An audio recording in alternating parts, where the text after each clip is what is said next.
ಬೆಳಗ್ಗೆ ಮತ್ತು ಮಧ್ಯಾಹ್ನ ಸ್ನಾನ ಮಾಡ್ತಾ ಇರಬೇಕಾದ್ರೆ ಭಗವದ್ ರಾಮಾನುಜರು ಕಾವೇರಿ ನದಿಯಲ್ಲಿ ಸ್ನಾನ ಮಾಡಿಕೊಂಡು ಶ್ರೀರಂಗನಾಥನ ದರ್ಶನ ಮುಗಿಸ್ಕೊಂಡು ಬರಬೇಕು ಅಂತ ಹೊರಡಬೇಕಾದ್ರೆ ಒಬ್ಬ ಧನುರ್ದಾಸ ಅಂತ ಹೇಳಿ ಅವನು ತನ್ನ ಹೆಂಡತಿಗೆ ಕೊಡೆ ಹಿಡ್ಕೊಂಡು ಹೋಗ್ತಾ ಇರೋದನ್ನು ಗಮನಿಸ್ತಾರೆ ರಾಮಾನುಜರು. ಅವನ ಹೆಸರು ಧನುರ್ದಾಸ. ಅವನು ಸ್ವಲ್ಪ ದಟ್ಟಪುಷ್ಟವಾಗಿದ್ದಾನೆ. ಆ ದೇಶದ ಸೇನಾನಿಯಾಗಿರ್ತಾನೆ ಈ ಧನುರ್ದಾಸ. ಅವನು ಸೇನೆಯಲ್ಲಿ ಸೇರಿಕೊಂಡಿರ್ತಾನೆ, ಸೇನೆಗಳಿಗೆ ನಾಯಕನಾಗಿರ್ತಾನೆ. ಅಂತಹ ಪರಾಕ್ರಮವನ್ನು ತೋರಿಸುವಂತಹ ಈ ಧನುರ್ದಾಸ, ಅಂತಹ ಸೇನಾ ನಾಯಕನಾಗಿರುವಂತಹ ಈ ಧನುರ್ದಾಸ ತನ್ನ ಹೆಂಡತಿಗೆ ಕೊಡೆ ಹಿಡ್ಕೊಂಡು ಹೋಗೋದನ್ನು ಗಮನಿಸ್ತಾರೆ ರಾಮಾನುಜರು. ಆಗ ಅವನ ಹತ್ರ ಹೋಗಿ ಕೇಳ್ತಾರೆ, ನಿನ್ನ ಹೆಂಡತಿ ಇವಳು ಯಾರು ಅಂತ ಕೇಳಿದಾಗ, ಪೊನ್ನಾಚಿ, ಇವಳು ನನ್ನ ಹೆಂಡತಿ. ಇವಳಿಗೆ ಯಾಕೆ ಕೊಡೆ ಹಿಡ್ಕೊಂಡು ಹೋಗ್ತಾ ಇದ್ದಿ? ಇಷ್ಟೆಲ್ಲ ಸೇವೆ ಮಾಡ್ತಾ ಇದ್ದೀಯಲ್ಲ, ಪರವಾಗಿಲ್ಲ, ಏನಕ್ಕೆ ಹಿಡ್ಕೊಂಡಿದ್ದಿ ಅಂತ ಕೇಳಿದಾಗ ಆಗ ಧನುರ್ದಾಸ ಹೇಳ್ತಾನೆ, ಈ ಬಿಸಿಲು ಅಧಿಕವಾಗಿದೆ ಈ ಪ್ರಾಂತ್ಯದಲ್ಲಿ. ಬಿಸಿಲಿನ ಒಂದು ಬೇಗೆಗೆ ನನ್ನ ಹೆಂಡತಿಯ ಕಣ್ಣು, ಕೋಮಲದಂತಹ ಕಣ್ಣು, ತಾವರೆ ಪುಷ್ಪದಂತಹ ಕಣ್ಣು ಎಲ್ಲಿ ಬಾಡಿ ಹೋಗುತ್ತದೆಯೋ ಎಂದು ಭಾವಿಸಿ ನನ್ನ ಹೆಂಡತಿಗೆ ಕೊಡೆ ಹಿಡಿಯುತ್ತಿದ್ದೇನೆ. ಇವಳದು ಕೋಮಲವಾದ ಮೃದುವಾದ ಚರ್ಮ ನೋಡಿ, ಅದರಿಂದ ಇವಳೆಲ್ಲಿ ಬಿಸಿಲಿನ ತಾಪಕ್ಕೆ ಅವಳ ಕಣ್ಣು ಬಾಡಿ ಹೋಗುತ್ತದೆಯೋ, ಅವಳ ಕಣ್ಣು ತಾವರೆಯಂತಹ ಕಣ್ಣು, ಆದ್ದರಿಂದ ಅದಕ್ಕೋಸ್ಕರ ಕೊಡೆ ಹಿಡ್ಕೊಂಡಿದ್ದೀನಿ ಅಂತ ಹೇಳಿದಂತೆ ಈ ಧನುರ್ದಾಸ. ಆಚಾರ್ಯರಿಗೆ ತುಂಬ ಪರಮಾಶ್ಚರ್ಯವಾಗತ್ತೆ. ನೋಡಿ, ಅವನಲ್ಲಿ ದೋಷವಿದ್ದರೂ ಸಹ ಆಚಾರ್ಯರು ನೋಡಿ, ಸೌಂದರ್ಯ ಪ್ರಜ್ಞೆ ಎಂಬುದು ಗುಣ, ಆದರೆ ಅದು ಬೇರೆ ಕಡೆ ಹೋಗ್ತಾ ಇದೆ. ಸಾಮಾನ್ಯವಾದ ಚರ್ಮದ ಮೇಲೆ ಇವನಿಗಿರುವಂತಹ ಮೋಹ ಪರಮಾತ್ಮನ ಮೇಲೆ ಏರ್ಪಟ್ಟುಬಿಟ್ರೆ ಅದನ್ನೇ ಭಕ್ತಿ ಅಂತ ಕರೀತಾರೆ. ನಾವೆಲ್ಲ ಮೋಹ ಬೆಳೆಸ್ಕೊಳ್ತೀವಿ ಸಂಸಾರದಲ್ಲಿ. ಮಾಂಸಚಕ್ಷುಸ್ಸಿಗೆ ನಾವು ಆಸೆ ಪಡ್ತೇವೆ, ಮಾಂಸಪೂರಿತವಾದ ದೇಹಕ್ಕೆ ಆಸೆ ಪಡ್ತೇವೆ. ಇದೇ ಆಸೆಯನ್ನು ನಾವು ಪರಮಾತ್ಮನ ಮೇಲೆ ಇಟ್ಟುಬಿಟ್ರೆ ಅದನ್ನೇ ಭಕ್ತಿ ಅಂತ ಕರೀತಾರೆ. ಆಗಲೇ ಕೂಡಲೇ ಪರಮಾತ್ಮ ಪ್ರತ್ಯಕ್ಷವಾಗಿಬಿಡ್ತಾನೆ. ಈಗ ಪೊನ್ನಾಚಿ ಎಂದು ಕರೆಯಲ್ಪಡುವಂತಹ ಸುಂದರಿ, ಇವಳ ಮೇಲಿಟ್ಟಂತಹ ಆಸೆ, ಈ ಆಸೆಯನ್ನು ನಾವು ಏಕೆ ಪರಮಾತ್ಮನ ಮೇಲೆ ಈ ಧನುರ್ದಾಸ ಇಡುವಂತೆ ಬದಲಾಯಿಸಬಾರದು, ಇವನ ಮನಃಪರಿವರ್ತನೆ ಯಾಕೆ ಮಾಡಬಾರದು ಎಂದು ಭಾವಿಸಿದ ಭಗವದ್ ರಾಮಾನುಜರು ತುಂಬ ದೊಡ್ಡ ಕೃಪೆ. ನೋಡಿ, ನಾವು ಯಾರೋ ಏನೋ ಮಾಡ್ಕೊಂಡು ಹೋಗ್ತಾರೆ, ಅದಕ್ಕೂ ನಮಗೂ ಏನು, ಅವನಿಂದ ನಮಗೇನಾಗಬೇಕು ಅಂತ ಹೋಗಿದ್ದಿದ್ರೆ ಆಚಾರ್ಯರು ಆ ಧನುರ್ದಾಸನೆಂಬ ಅವನು ದಾಸನಾಗ್ತಾರಿಲ್ಲ ಪರಮಾತ್ಮನಿಗೆ, ಆದರೆ ಅವನ ಮೇಲೆ ಕೃಪೆ, ಅವನ ಮೇಲೆ ಕರುಣೆ. ಈ ರೀತಿ ತಪ್ಪಾದ ಮಾರ್ಗದಲ್ಲಿ ಹೋಗ್ತಾ ಇದ್ದಾನೆ, ಅವನನ್ನು ಹೇಗಾದರೂ ಸರಿದಾರಿಗೆ ತರಬೇಕು ಎಂಬ ಒಂದು ಸಂಕಲ್ಪ ಇದೆಯಲ್ಲ, ಅದೇ ದೊಡ್ಡ ಕರುಣೆ, ಅದು ಸೌಭಾಗ್ಯ. ಅದು ಏರ್ಪಟ್ರೇ ನಮ್ಮ ವಿಷಯದಲ್ಲಿ ಆಚಾರ್ಯರಿಗೆ ಆ ಥರ ಏರ್ಪಟ್ಬಿಟ್ರೆ ನಾವು ಮಾಡಿರುವಂಥ ಕೋಟಿ ಪುಣ್ಯವೋ ಅಥವಾ ಸೌಭಾಗ್ಯವೋ ಅದನ್ನೇನು ಹೇಳೋದಕ್ಕೆ ಸಾಧ್ಯ. ನೋಡಿ, ಆ ಧನುರ್ದಾಸನ ಮೇಲೆ ಕೃಪೆಯಾಯಿತು ಭಗವದ್ ರಾಮಾನುಜರಿಗೆ. ಆಗ ಅವರು ಹೇಳ್ತಾರೆ, ಈ ಕಣ್ಣುಗಳು, ಈ ಸೌಂದರ್ಯಕ್ಕೆ ನೀವು ಸೋತಿದ್ದೀಯೇ, ಇದಕ್ಕಿಂತಲೂ ವಿಲಕ್ಷಣವಾದ, ಇದಕ್ಕಿಂತಲೂ ಸುಂದರವಾದ, ಇದಕ್ಕಿಂತಲೂ ಉತ್ತಮವಾದ ಚಕ್ಷುಸ್ಸನ್ನು ನಾನು ದರ್ಶನ ಮಾಡಿಸಿದ್ರೆ ನೀನು ಏನು ಮಾಡ್ತಿ ಅಂತ ಕೇಳಿದಾಗ ಧನುರ್ದಾಸರು ಹೇಳ್ತಾರೆ, ಇದಕ್ಕಿಂತಲೂ ದೊಡ್ಡ ಸೌಂದರ್ಯ ಇನ್ನು ಪ್ರಪಂಚದಲ್ಲೇ ಇರಲಿಕ್ಕಿಲ್ಲ ಆಚಾರ್ಯರೇ, ಇದೇ ದೊಡ್ಡ ಸೌಂದರ್ಯ ಅಂತ ಹೇಳಿದಾಗ, ಇದಕ್ಕಿಂತಲೂ ದೊಡ್ಡ ಸೌಂದರ್ಯ ತೋರಿಸಿದ್ರೆ ಏನು ಮಾಡ್ತಿ ಅಂತ ಕೇಳಿದಾಗ ನಾನು ಅದಕ್ಕೆ ದಾಸನಾಗಿರ್ತೇನೆ ಅಂತ ಅವರು ಹೇಳಿದ್ರಂತೆ. ಆಗ ಕೂಡಲೇ ಆ ಧನುರ್ದಾಸರನ್ನು ಹಿಡಿದು, ಅವರ ಕೈ ಹಿಡಿದು ನೇರ ಆ ಸಪ್ತ ಪ್ರಾಕಾರಗಳನ್ನು ದಾಟಿಸಿ ಎಲ್ಲ ಆ ಅದ್ಭುತವಾದ ಮಂಟಪಗಳನ್ನೆಲ್ಲ ದಾರಿಸಿ ಆ ಪ್ರಣವಾಕಾರ ವಿಮಾನದ ಮಧ್ಯದಲ್ಲಿ ಗರ್ಭಗೃಹದಲ್ಲಿ ಶೇಷಪರ್ಯಂಕದ ಮೇಲೆ ಪವಡಿಸಿರುವಂಥ ರಂಗನಾಥನನ್ನು ದರ್ಶನ ಮಾಡಿಸೋದಕ್ಕೋಸ್ಕರ ಹೋಗ್ತಾರೆ. ಆವಾಗ ಮುಂದೆ ಪರದೆ ಹಾಕಿರ್ತಾರೆ, ನೈವೇದ್ಯ ನಡೀತಾ ಇರುತ್ತೆ. ಆ ಸಮಯದಲ್ಲಿ ನೈವೇದ್ಯ ಮಾಡಬೇಕಾದ್ರೆ ಭಕ್ತರಿಗೆ ದರ್ಶನ ಇರೋದಿಲ್ಲ, ಎಲ್ಲ ಭಕ್ತ ಕೋಟಿ ಕಾಯ್ತಾ ಇರುತ್ತೆ. ಇನ್ನೇನು ಪರದೆ ಸರಿದ ನಂತರ ರಂಗನಾಥನನ್ನು ದರ್ಶನ ಮಾಡಬಹುದು ಅಂತ ಕಾಯ್ತಾ ಇರ್ತಾರೆ.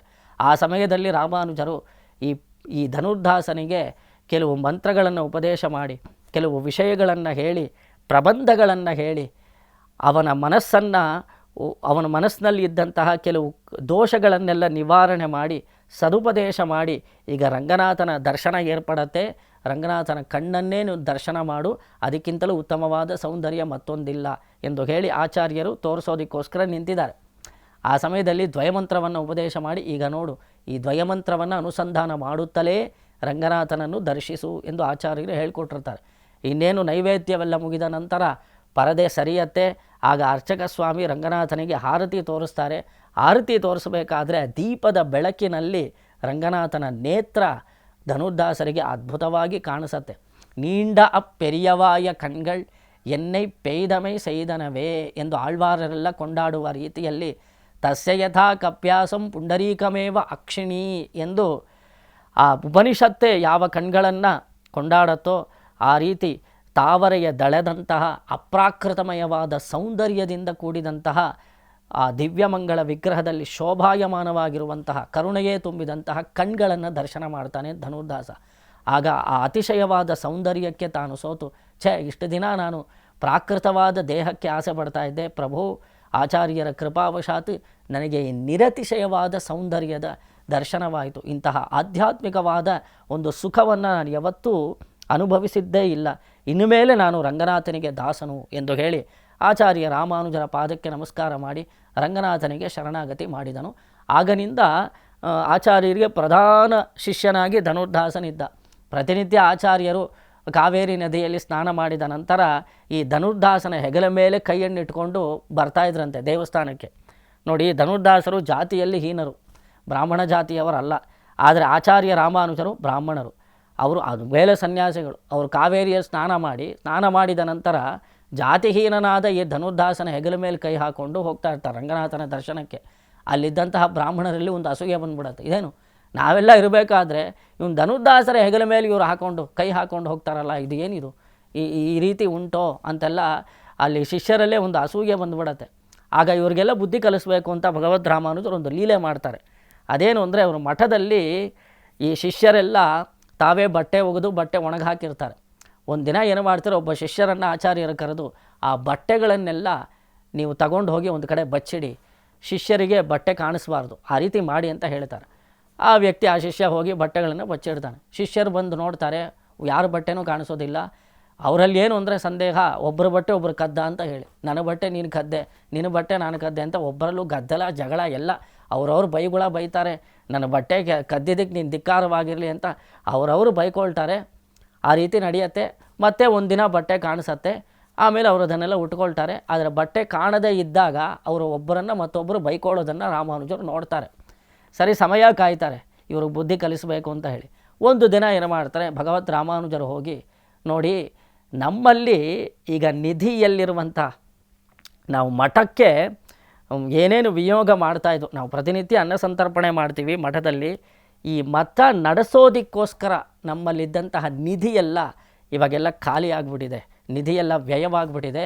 ನಾವು ಮತ್ತೆ ಮಠ ನಡೆಸಬೇಕು ಅಂದರೆ ಹಣದ ಅವಶ್ಯಕತೆ ಇದೆ. ನೀವು ಯಾರು ಕೇಳಿದ್ರೂ ಹಣ ಕೊಡ್ತಾ ಇಲ್ಲ. ನೀವೆಲ್ಲಾದರೂ ಕಳ್ತನ ಮಾಡಿ ಆದರೂ ಹಣವನ್ನು ತಂದರೆ ಮಾತ್ರ ಈ ಮಠದಲ್ಲಿ ನಾವು ಮುಂದೆ ಕಾರ್ಯಕ್ರಮಗಳನ್ನು ನಡೆಸೋದು ಸಾಧ್ಯ. ಹೋಗಿ ಹಣವನ್ನು ಸಂಗ್ರಹಿಸ್ಕೊಂಡು ಬನ್ನಿ ಅಂತ ಆಚಾರ್ಯರು ಕಳಿಸಿದ್ರು. ಇವರೆಲ್ಲ ಇನ್ನೇನು ಆಚಾರ್ಯರ ಆಜ್ಞೆ ಆಯ್ತಲ್ಲ, ಇನ್ನು ಕಳ್ತನ ಮಾಡೋದು ತಪ್ಪೇನಲ್ಲ ಅಂತ ಹೇಳಿ ಶಿಷ್ಯರೆಲ್ಲ ಏನು ಮಾಡ್ತಾರೆ, ಅಲ್ಲಿ ಶ್ರೀರಂಗದಲ್ಲಿ ಈ ಧನುರ್ದಾಸನ ಮನೆಯಲ್ಲಿ ತುಂಬ ಹಣವಿದೆ, ಹೇಗಾದರೂ ಇವನ ಮನೆಯಲ್ಲಿ ಲೂಟಿ ಮಾಡಿಬಿಡಬೇಕು ಅಂತ ಶಿಷ್ಯರೆಲ್ಲ ರಾತ್ರೋರಾತ್ರಿ ಧನುರ್ದಾಸನ ಮನೆಗೆ ಹೋಗ್ತಾರೆ. ಮನೆಗೆ ಹೋದವರೇ ಹೆಂಡತಿ ಧನುರ್ದಾಸ, ರಾತ್ರಿ ಧನುರ್ದಾಸನ ಪಕ್ಕದಲ್ಲಿ ಹೆಂಡತಿ, ಅವಳು ಸರ್ವಾಭರಣಗಳನ್ನು ಧರಿಸಿದ್ದಾಳೆ, ಅವಳು ಮಲಗಿದ್ದಾಳೆ. ಇವರೇನು ಮಾಡ್ತಾರೆ, ಅಲ್ಲಿ ಆ ಧನುರ್ದಾಸನ ಮನೆಯಲ್ಲಿದ್ದಂತಹ ಎಲ್ಲ ನಿಧಿಗಳನ್ನೆಲ್ಲ ಸಂಗ್ರಹಣ ಮಾಡಿದ ನಂತರ ಈ ಪೊನ್ನಾಚಿ ಎಂದು ಕರೆಯಲ್ಪಡುವಂತಹ ಧನುರ್ದಾಸನ ಹೆಂಡತಿ, ಇವಳಲ್ಲಿರುವಂಥ ಆಭರಣಗಳನ್ನು ಕದಿಬೇಕು ಅಂತ ಹೇಳಿ ಕೊರಳಲ್ಲಿದ್ದಂತಹ ಸರನ್ನು ಎಳೆಯೋದು ಅಥವಾ ಕಿವಿಯಲ್ಲಿದ್ದಂತಹ ಆಭರಣ ಎಳೆಯೋದೆಲ್ಲ ಮಾಡ್ತಾರೆ. ಅದು ಗೊತ್ತಾಗತ್ತೆ ಈಕೆ ಮನಸ್ಸಿನಲ್ಲೇ ಭಾವಿಸ್ಕೊಳ್ತಾಳೆ, ಶ್ರೀ ವೈಷ್ಣವರು ಧನಕ್ಕೋಸ್ಕರ ನಮ್ಮ ಮನೆಗೆ ಬಂದಿದ್ದಾರೆ ಅಂತ ಹೇಳಿದರೆ ಇದು ನಮ್ಮೆಲ್ಲರ ಸೌಭಾಗ್ಯ. ಇದು ಇವರಿಗೆ ನಾವು ಸ್ವಲ್ಪ ಅನುಕೂಲರಾಗಿರಬೇಕು, ಇವರಿಗೆ ಆಭರಣಗಳನ್ನು ಕೊಡಬೇಕು ಅಂತ ಹೇಳಿ ಬಲಗಡೆಗೆ ಮಲಗಿದ್ದವಳು ತನ್ನ ಎಡಗಿವಿಯ ಆಭರಣವನ್ನು ಇವರು ಕೊಡಬೇಕು ಅನ್ನೋದಕ್ಕೋಸ್ಕರ ಎಡಗಡೆಗೆ ತಿರುಗುತ್ತಾಳೆ. ತಿರುಗಿದ ತಕ್ಷಣ ಅವಳಿಗೆ ಎಚ್ಚರವಾಯಿತು ಅಂತ ಹೇಳಿದರೆ ಶ್ರೀ ವೈಷ್ಣವರೆಲ್ಲ ಓಡೋಗ್ಬಿಡ್ತಾರೆ. ಅದು ರಾಮಾನುಜರಿಗೆ ಆಭರಣಗಳನ್ನೆಲ್ಲ ಕೊಡ್ತಾರೆ. ಮಾರನೇ ದಿನ ಧನುರ್ದಾಸರು ಸಪತ್ನಿ ಸಮೇತರಾಗಿ ಬರ್ತಾರೆ. ರಾತ್ರೋರಾತ್ರಿ ನಡೆಯುತ್ತೆ ಈ ಘಟನೆ. ಆಗ ಧನುರ್ದಾಸರು ತನ್ನ ಹೆಂಡತಿಯನ್ನು ನೋಡಿ ಹೇಳ್ತಾರೆ, ಶ್ರೀ ವೈಷ್ಣವರೆಲ್ಲ ಬಂದಿದ್ದು ಖಂಡಿತ ಗಮನಿಸದೆ ಅವ್ರು ನಮ್ಮ ಮನೆಯಲ್ಲಿರುವಂತಹ ಆಭರಣಗಳು, ನಿಧಿ, ಏನೇನು ಹಣ ಇಟ್ಟಿದೆಯೋ ಎಲ್ಲ ತೊಗೊಂಡು ಹೋಗಿದ್ದಾರೆ. ಇವರು ನಮ್ಮ ಮನೆಗೆ ಬಂದಿರೋದೇ ತುಂಬ ಪುಣ್ಯ, ಅದರಲ್ಲೂ ನಾವು ಆಭರಣಗಳನ್ನು ಕೊಡೋದು ಅದಕ್ಕಿಂತಲೂ ದೊಡ್ಡ ಪುಣ್ಯ. ಆದರೆ ಈ ಕಿವಿಯಲ್ಲಿರುವ ಆಭರಣ ಮಾತ್ರ ಅವ್ರು ಬಿಟ್ಟು ಹೋಗ್ಬಿಟ್ರು, ಯಾಕೆ ಅಂತ ಗೊತ್ತಾಗಲಿಲ್ಲ. ಇದನ್ನು ನಾವು ಮತ್ತೆ ತೊಗೊಂಡು ಹೋಗಿ ರಾಮಾನುಜರಿಗೆ ಸಮರ್ಪಣೆ ಮಾಡಿಬಿಡೋಣ ಅಂತ ಹೇಳಿ ಪೊನ್ನ ಹಚ್ಚಿ ಧನುರ್ದಾಸರು ಇಬ್ಬರೂ ಸೇರಿ ರಾಮಾನುಜರ ಆಶ್ರಮಕ್ಕೆ ಬಂದು ಉಳಿದ ಆಭರಣಗಳನ್ನೆಲ್ಲ ಸಮರ್ಪಿಸ್ತಾರೆ. ಆಗ ರಾಮಾನುಜರು ತೋರಿಸ್ತಾರೆ, ಒಂದು ಬಟ್ಟೆ ಕಾಣಿಸ್ತಿಲ್ಲ ಅಂತ ಮಾತ್ರಕ್ಕೆ ನೀವೆಲ್ಲ ಹೇಗೆ ಗದ್ದಲ ಮಾಡಿದ್ರಿ, ಎಷ್ಟೆಲ್ಲ ವ್ಯಾಮೋಹವನ್ನು ಬೆಳೆಸ್ಕೊಂಡಿದ್ರಿ ಆ ಬಟ್ಟೆಯ ಮೇಲೆ. ನಮ್ಮ ಜೀವನದಲ್ಲಿ ಯಾವುದೋ ಒಂದು ಚಪ್ಪಲಿ ಕಳೆದು ಹೋಯಿತು ಅಂದರೆ ಅದೇ ನೆನಪಿರುತ್ತೆ ನಮಗೆ. ಚಪ್ಪಲಿ ಮೇಲೆ ಅಷ್ಟು ವ್ಯಾಮೋಹ ಇರುತ್ತೆ. ಒಂದು ಬಟ್ಟೆಯ ಮೇಲೆ ನೀವು ವ್ಯಾಮೋಹ ಬೆಳೆಸ್ಕೊಂಡಿದ್ರಿ, ಆದರೆ ನೀವೆಲ್ಲ ಬ್ರಾಹ್ಮಣರು ಅಂತ ನಿಮ್ಮನ್ನು ನೀವು ಭಾವಿಸ್ಕೊಂಡಿದ್ರಿ. ಆದರೆ ಆಭರಣಗಳನ್ನು ಕದ್ಕೊಂಡು ಹೋಗ್ತಾಯಿದ್ರು ಸಹ ಮನಸ್ಸಿನಲ್ಲಿ ಸ್ವಲ್ಪ ಕೂಡ ವಿಕಾರವಿಲ್ಲದೆ, ಒಬ್ಬರ ಮೇಲೆ ದೋಷ ಹೇಳದೆ, ನಮ್ಮ ಭಾಗ್ಯ ಎಂದು ಭಾವಿಸಿ ನಮ್ಮ ಆಶ್ರಮಕ್ಕೆ ಬಂದು ಉಳಿದ ಆಭರಣಗಳನ್ನು ಸಮರ್ಪಿಸ್ತಾರೆ ಅಂತ ಹೇಳಿದರೆ ಆ ಆಭರಣದ ಮೇಲೆ ಎಷ್ಟು ವಿರಕ್ತಿ ಇರಬೇಕು ಈ ದಂಪತಿಗಳಿಗೆ. ವೈರಾಗ್ಯಶೀಲನಾದವನೇ ನಿಜವಾದ ಬ್ರಾಹ್ಮಣನು.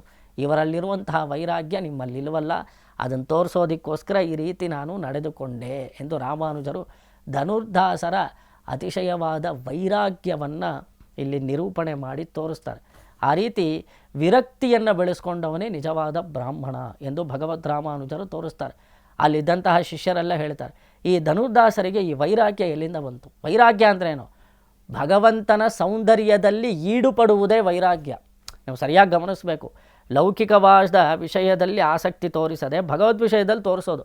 ಆಸೆ ಬಿಡೋದು ವೈರಾಗ್ಯವೆಲ್ಲ. ಭಗವಂತನ ಮೇಲೆ ಆಸೆಯನ್ನು ಬೆಳೆಸಿಕೊಳ್ಳುವುದು ವೈರಾಗ್ಯ. ಅದು ನಿಜವಾದ ವೈರಾಗ್ಯ. ಧನುರ್ದಾಸರು ಹಿಂದೆ ತನ್ನ ಹೆಂಡತಿಯ ಸೌಂದರ್ಯಕ್ಕೆ ಸೋತವರು, ಅದರ ಮೇಲೆ ಆಸಕ್ತಿ ಇತ್ತು. ಆದರೆ ಇವಾಗ ಭಗವತ್ ಸೌಂದರ್ಯದ ಮೇಲೆ ಆಸಕ್ತಿ ಇದೆ. ಅದಕ್ಕೆ ಕಾರಣ, ಸಾಮಾನ್ಯವಾದ ಸೌಂದರ್ಯಕ್ಕೆ ನಾವು ಆಸೆ ಪಟ್ಟರೆ ಸಾಮಾನ್ಯ ಸುಖ ಸಿಗತ್ತೆ. ಭಗವತ್ ಸೌಂದರ್ಯದ ಮೇಲೆ ನಮಗೆ ಆಸೆ ಬಿದ್ದರೆ, ನಾವು ಆಸೆ ಪಟ್ಟರೆ ನಮಗೆ ಆಧ್ಯಾತ್ಮ ಪ್ರಪಂಚಕ್ಕೆ ಎಂದು ಇರುವಂತಹ ಒಂದು ಅದ್ಭುತವಾದ ಸುಖ, ಆ ಸುಖ ಏರ್ಪಡತ್ತೆ. ಅದು ಧನುರ್ದಾಸರಿಗೆ ಏರ್ಪಟ್ಟಿತು. ಭಗವಂತನನ್ನು ಯಾವಾಗ ದರ್ಶನ ಮಾಡಿದ್ರೋ ಭಗವಂತನ ಸೌಂದರ್ಯದ ಮೂಲಕ ಅವರಿಗೆ ಒಂದು ಸುಖವೇರ್ಪಟ್ಟಿದೆ. ಆ ಸುಖದಲ್ಲಿ ಅವರ ಮನಸ್ಸು ನೆಮ್ಮದಿಯಿಂದಿದೆ. ಅವರು ಸುಖಸುಪ್ತರಾಗಿದ್ದಾರೆ. ಅವರು ಸುಖದಲ್ಲಿ ತೇಲುತ್ತಿದ್ದಾರೆ, ಭಗವತ್ ಸುಖದಲ್ಲಿ. ಆ ಭಗವತ್ ಸುಖವನ್ನು ನೀಡುವಂತಹವನು ಶಂಭು. ಶಂ ಎಂದರೆ ವೈರಾಗ್ಯ, ಅಂದರೆ ಆಧ್ಯಾತ್ಮಿಕವಾದ ಸುಖ. ಆ ಒಂದು ನಿರತಿಶಯವಾದ ಸುಖವನ್ನು ಯಾರು ದಯಪಾಲಿಸುತ್ತಾನೋ ಅವನೇ ಶಂಭು ಎಂದು ಈ ನಾಮದಿಂದ ನಾವು ತಿಳಿದುಕೊಳ್ಳಬಹುದು. ಈ ರೀತಿ ಭಗವದ್ ರಾಮಾನುಜರು ಹೇಗೆ ಶಂಭು ಆಗಿದ್ದಂತಹ ರಂಗನಾಥನು ನಿರತಿಶಯವಾದ ಸೌಂದರ್ಯವನ್ನು ಪ್ರದರ್ಶನ ಮಾಡುವುದರ ಮೂಲಕ ಧನುರ್ದಾಸರಿಗೆ ಸಂತೋಷವನ್ನು ಏರ್ಪಡಿಸಿದ ಎಂಬುದನ್ನು ಅಲ್ಲಿ ತೋರಿಸ್ತಾರೆ. ಶ್ರೀಮತೆ ರಾಮಾನುಜಾಯ ನಮಃ.